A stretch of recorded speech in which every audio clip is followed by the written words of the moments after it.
good afternoon from Los Angeles and welcome to Stock Market Today, sponsored by Interactive Brokers. Now on the show, we're going to be taking a look at the chart action for Walmart, following up on New Oriental Education, as well as taking a look at Veeva Systems. But first, let's take a look at the major indexes.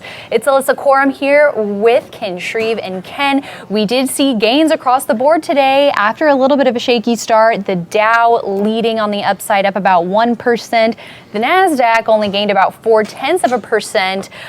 So what do you make of the upside reversal today, and putting it in the broader context of kind of the volatile action that we've seen lately? Yeah, so you had a good day of outperformance from blue chip stocks in the Dow, and also the Russell 2000 outperformed, basically recouped a good chunk of yesterday's 1.3% decline. So this is a chart of the NASDAQ, and we've been talking a lot about that red line, the 50-day moving average, clearly a ceiling for the NASDAQ, and it's basically been range bound right along with the S&P 500. So sometimes rallying and then falling, rallying and falling. So I don't think today's gains really did much to change the technical picture of the market. It's still a challenged market technically, and we did have a lot of selling in the software sector today. So the Nasdaq's gain, even though it was only about 0.3%, was pretty good considering there was pretty heavy selling in the software sector today. Right. And what do you make of the volume broadly that we're seeing on the upside compared with the volume that we're seeing on the downside from day to day? Yeah, so I mean, the stock market bulls right now want to see heavy volume behind up days, and they want to see lower volume behind down days. Now, if people have been paying attention to the big picture, the distribution day count has been on the rise. Headed into today, we had 4 distribution days for the NASDAQ, 4 higher volume declines, 3 for the S&P 500. So the price volume interplay hasn't exactly been working in the bulls' favor, but it doesn't mean that we're headed lower. But you just want to see some conviction behind the buying and less conviction behind the selling, and it's kind of been the opposite since we had that sign of strength on August 13th. All right, well, we will definitely be keeping tabs on the broader market environment, but for now, let's take a look at Walmart, which is now building a base. And recently, Ken, the stock was able to gap up on a quarterly earnings report. The numbers, weren't as solid as we typically like to see for growth stocks, but the chart action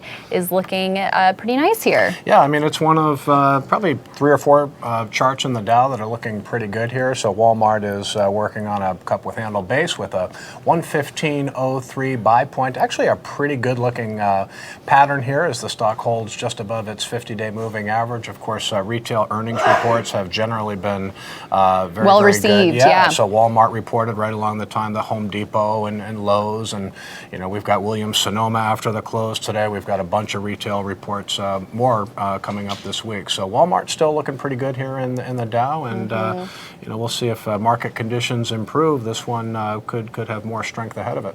Yeah, that's right. And quarterly earnings are out of the way, so that's a good thing. And you mentioned the stock holding above its 50-day line. I also think that it's notable that it has been able to hold its gains since that earnings-fueled gap up. Yeah, definitely showing strength. It's got a healthy relative strength line, and this is definitely a breakout candidate in the Dow. And again, we just need to see some renewed signs of institutional buying in the NASDAQ and the S&P 500. If we start to see, repeated signs of institutional buying, maybe the NASDAQ and the S&P 500 can get back above their 50-day moving averages. That would definitely improve the market's technical picture. Exactly, that it would. But that stock trading about 2% below potential buy point.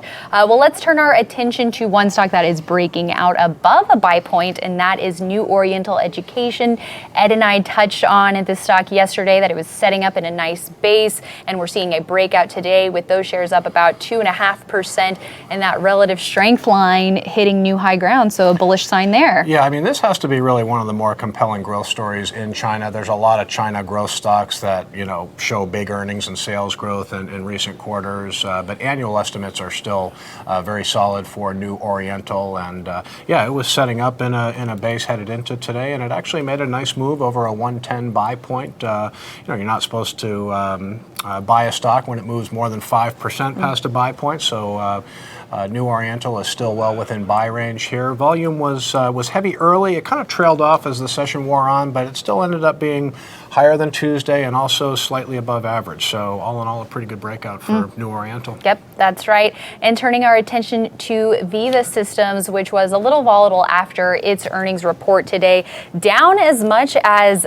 5.5% early, but was able to recover, closing the day up about 0.5%. So a nice upside reversal there for Veeva Systems after turning in earnings growth of 41%, sales growth of 27%. So pretty solid numbers. Yeah, there was broad-based selling in the software sector right from the get-go today, so it wasn't surprising to see Veeva get pulled down with the software sell-off, but the numbers were very, very good here. I mean, the earnings and sales were well above expectations. The guidance was good. Their billings was good. There were several analysts that raised price targets for Veeva. What you have to keep in mind here is this is a stock that's up some 80% year-to-date. It's probably quadrupling the S&P 500's performance, and it's arguably the latest consolidation that it's in here is arguably late stage. So it's made a huge price run in recent years. Pretty good price action. The fact that it reversed higher, like you said, down 5.5% intraday, above the 50-day moving average, still in a base here. But this is the goal is to buy a stock in the early stages of a move. Veeva's been a long-time market leader, and it still could try to break out, but it's made a huge gain already. Yes, very true. Always good to put that into perspective. The numbers for now are still looking good, and it looks like the next hurdle could be just really solidly getting back above that 50-day line as it continues to move towards the buy point. Well, even on Tuesday, it tried to move above the 50-day moving average and got pulled down below the 50-day line, and it reversed higher today, but still having problems at that 50-day line. So we'll continue to watch this one. It is an outstanding fundamental growth story in the software sector, but again, it's made a big price move already. That it has, and it's trading about 7% below potential buy point. So we'll also, as Ken said, be keeping an eye on this one. But that is it for today, other than a quick update on a few companies reporting their earnings after the close. It looks like Williams-Sonoma, as you mentioned, reporting after the close, not really moving all too much yet. Okta, it looks like it's trying to move a little higher to the upside, but we'll definitely have a fuller sense of these reports on investors.com, so make sure you are checking that. And we'll be looking at the charts tomorrow for any potential breakouts. Yeah, I mean, both stocks, Williams-Sonoma and Okta, were in pretty good technical setups ahead of earnings, and it looks like volume is pretty light in the early going and in after-hours trading, but we'll see what both stocks look like in the morning. That we will. And before we go, just want to let you know, if you have not seen it yet, a new episode of Investing Strategies with IBD at NASDAQ is out now. We also have our Investing with IBD podcast, a new episode of that coming out Thursday. Each week we have a new episode of that, and you can head to investors.com/podcast for the details on that. This week we have Howard Lindzen of StockTwits on the podcast, so it should be a very interesting conversation. So make sure you are keeping an eye on investors.com/podcast for all the details, and you can get it straight on whatever podcast platform of choice if you subscribe. So all good stuff there. And if you missed the Investing Strategy Show with IBD at NASDAQ, you can go to investors.com/investing strategies for that. Thanks so much for watching, everyone, and we'll see you right back here tomorrow.